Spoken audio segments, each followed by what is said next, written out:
to No Guilt, Just Growth. I'm Kristen Pomper, wife, coach, and corporate working mom of two. I help ambitious working moms stop running on empty and start building lives they're obsessed with, without the guilt or burnout. I'm on a mission to redefine what success looks like for moms, because one thing I know for sure, it's not about putting everyone else's needs above your own. If you're ready to stop surviving and start thriving, you're in the right place. Hi, friend. Welcome back to the show. Thank you truly for spending some of your day with me today. I can't help but share why I landed on the topic for this week. This past weekend, I celebrated one of my college girlfriend's weddings. At dinner, I found myself getting emotional talking about the podcast. Some of my friends had asked me how it was going, and I just realized how self-conscious I've become putting myself out there like I am. How much I worry about judgment, about being criticized for what I say or how I say it. I catch myself worrying that I'm coming across as like preachery or like a know-it-all when all I want to do is share what I've learned along the way. I also want to be really honest. I'm not sharing that because I want you to feel sorry for me. Here I go again, being worried about being criticized for what I just said. But I'm sharing it because I know I'm not alone in this. And here's what I've learned through this entire journey: that sharing your struggles does not make you a burden. The people who truly care about you are waiting for the chance to show up for you. They want to support you, but they need the opportunity. And that's exactly why we're going there today. We're talking about something that I think every mom has wrestled with, whether she admits it or not, and that's judgment. The fear of it, the weight of it, and even the moments when we catch ourselves judging other moms, sometimes without even realizing it. So let's just start with something that I think we can all agree on. Mom judgment is so freaking real. Us moms, we get judged for literally everything. We get judged for how we birth, epidural or natural, vaginal or cesarean. We get judged for how we feed our babies, formula or breastfeeding. We get judged for how we educate our kids, public school, private school, homeschool. Whether we stay at home or pursue careers, whether we allow screen time or run screen-free households, whether we feed our kids organic or grab Chick-fil-A on the way home. The list goes on, and the opinions come from everywhere. Non-moms, moms, strangers, family, friends, and even ourselves. I will be honest, I am no exception to this. I am so guilty of judging other moms, especially before I had kids. I feel like we are perfect parents before we are ever parents. I would critique parents for having kids, melting down in the grocery store, babies crying on the plane. Like, what the hell, mom or dad? You're not going to shut your kid up on the plane? I have criticized parents with kids who I thought were spoiled, or uninvolved parents for allowing them to be on their devices at a restaurant. I've even been that person that has said, "Oh, nice of you to show up today," to coworkers who were parents and showed up hours later than everyone else after what I now know was a complete marathon of a morning, getting their kids off to school. And spoiler alert, I have done all of those things now that I used to criticize other parents for. Meltdowns in the grocery store, kids crying on the plane. Here, just take your pad, Olivia. Mom and dad want to actually have a conversation at a restaurant. All of those things I have done now. And this is what I've realized, that every mom, every child, every family, every situation is unique. You never know their story. You don't know how they were raised. You don't know their current situation, what's going on in their world right now. And you also have no idea what it's like to parent that specific kid, because I think every kid requires different parenting. Not every kid requires the same exact parenting. How I parent Olivia, I'm sure, is going to be different than how I parent Grady. You don't know if that mom who looks put together is crying in the bathroom every night. You don't know if that dad who's letting his kids run wild just got terrible news. Maybe his wife just got diagnosed with this sickness, or he just got back from her funeral. Like, we have no idea what is going on in that person, that parent, that mom, that dad's world. And honestly, it's not our job to know. I feel like we've been sold this lie that there is one right way to be a mom, that if you're not baking cookies from scratch, you're failing, that if you're pursuing your career, you're selfish, that if you're staying at home, you're wasting your potential, that if you take care of yourself, you're neglecting your kids, that if you don't, you're losing yourself. It's freaking exhausting. And it's not true. None of it is true. The reality is, you can be an incredible mom and pursue your career. You can love your kids and need time alone. You can be present and still have boundaries.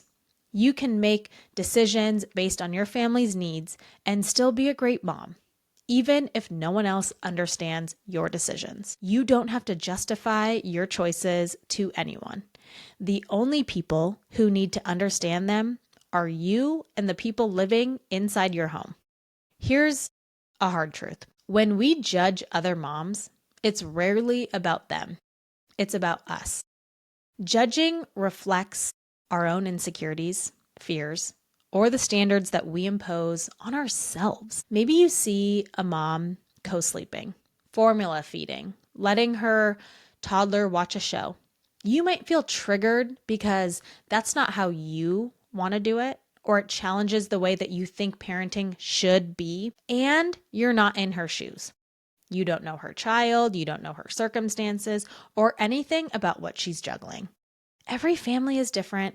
Every parent is doing their best. Can we just trust in that?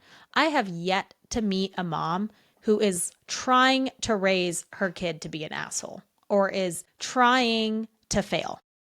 So let's just trust that they have the best intentions. Judging also isn't harmless. Judgment has real consequences. It can make other moms feel insecure or inadequate. It creates this like tension and competition between women instead of supporting them. And ultimately, your kids are watching you. I've talked so much about this on the show. You are always role modeling for your kids. They learn to judge, compare, and seek approval because that's what you're doing instead of feeling safe and loved and connected. When we judge, we are unconsciously modeling the very behavior we want to protect our children from. They're absorbing the critical language, the need for perfection, the anxiety about what others think. Another thing that's been on my mind, something that I find myself being self-conscious about, is that judging can feel like giving unsolicited advice or trying to prove that your way is better. And I know when I receive unsolicited advice, I kind of feel alienated by that person. Like it's not actually helping. I almost want to contradict whatever it is that they're telling me just because I'm like, I'd never asked you for your opinion. So if you're listening to this, I hope that you know anything that I share is what's worked best for me and my family. There are absolutely things that I am convicted by, things that have worked for me, and I know they may not work for you.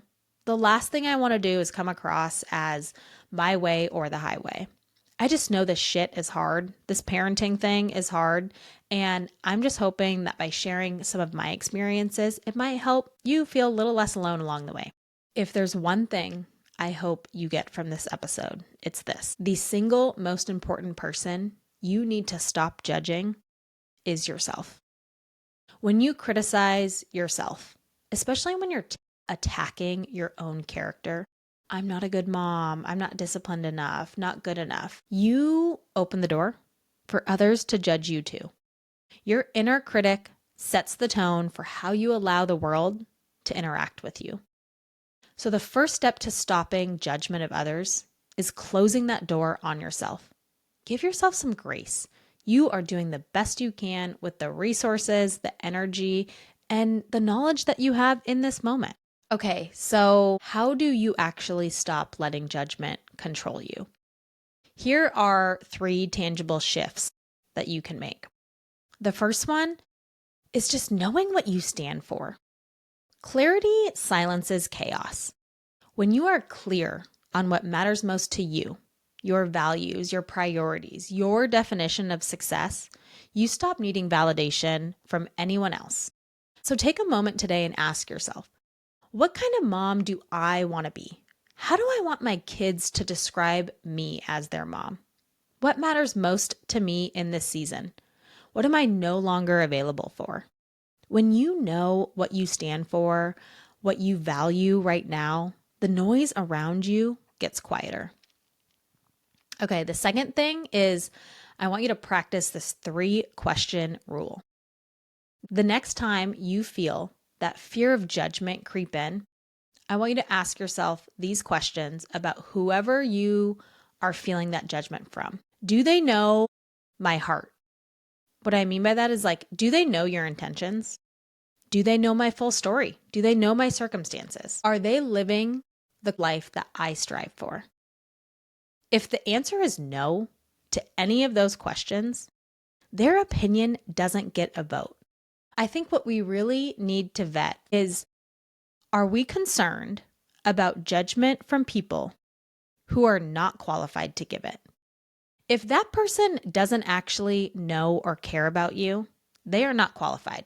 Their judgment on you does not matter. I really want to double click on this. You would not be getting career advice from somebody that you do not look up to. You would not get financial advice from somebody that's broke. You would not get parenting advice from somebody who you think is a shitty mom. So let's just stop letting judgment take over our lives from people who literally are not even living the lives that we aspire to have. And then the last one, I want you to flip the script. Instead of asking, what will people think? Ask yourself, what will I think if I betray what matters to me just to please this other person? Because let's be real, the cost of people pleasing is usually self-abandonment. And your family doesn't need the performative version of you. They need the real you, the grounded, the one that's leading with her values, clear on what matters, what her priorities are version of you.